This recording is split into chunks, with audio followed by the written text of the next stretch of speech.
Welcome. Today we're going to spend a sunny day at the beach looking for some sea glass. In my former life I was a geologist, so I'll give you some insights on maybe the best places to look for sea glass. Now this video is a little biased. We're at a nice sandy beach here. Typically you're not going to find a lot of sea glass on these sandy beaches, more typically in rockier beaches and stuff where there's a little bit more energy to bring up the sea glass. So let's get out there, see what we could find, and good luck.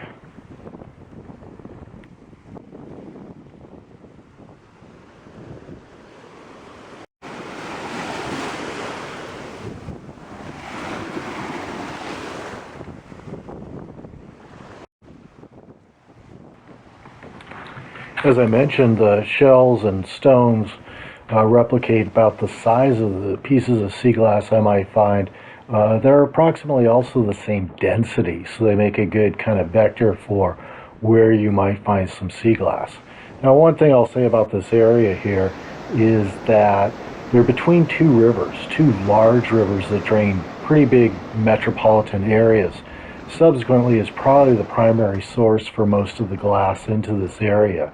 It gets dumped out in the ocean, then eventually through the current is brought down to where there's a little bit lower energy and hence deposited down on the beach here. Now, a lot of people think that there's a lot of old sea glass out there. Well, this is a fairly active environment where I've been looking, and most of the sea glass is fairly young. If it was old, it would have disintegrated through time, even though this area has been occupied for about 100 years or so.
Not all sea glass are keepers. A lot of times you'll find out that I'll throw a bunch back.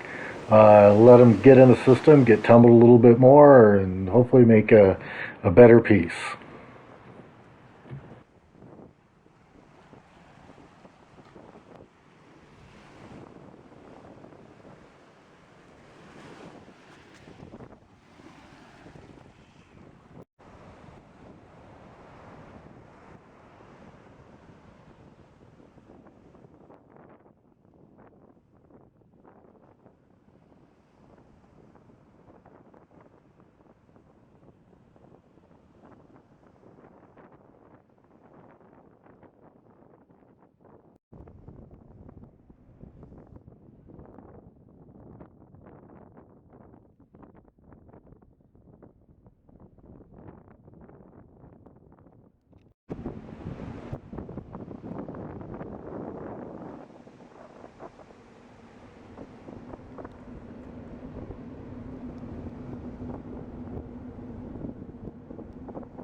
One thing I will say about this area is it gets picked over quite a bit.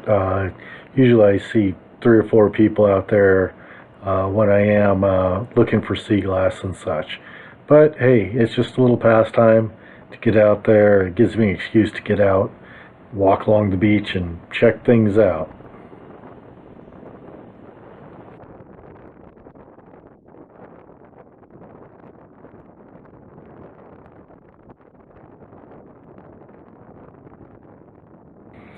So one question I get a bit is how do you tell sea glass from other material, say plastic or shell?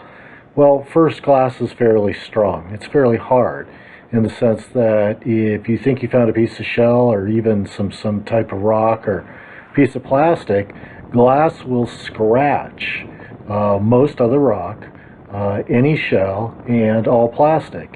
And so all you have to do is take one and rub it against the other to see if that happens. Also, glass is brittle, but you're not going to be able to break it with your finger or hand like you would with a seashell. So that kind of helps you differentiate between some of these items you might find on the beach and mistakenly call it for sea glass.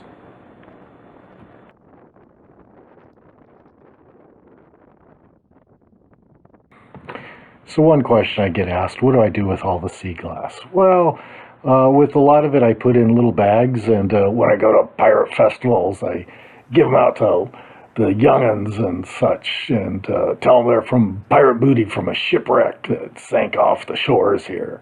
And the white ones being diamonds, the brown ones being citrine, the green ones being emeralds, the blue ones being sapphires and such.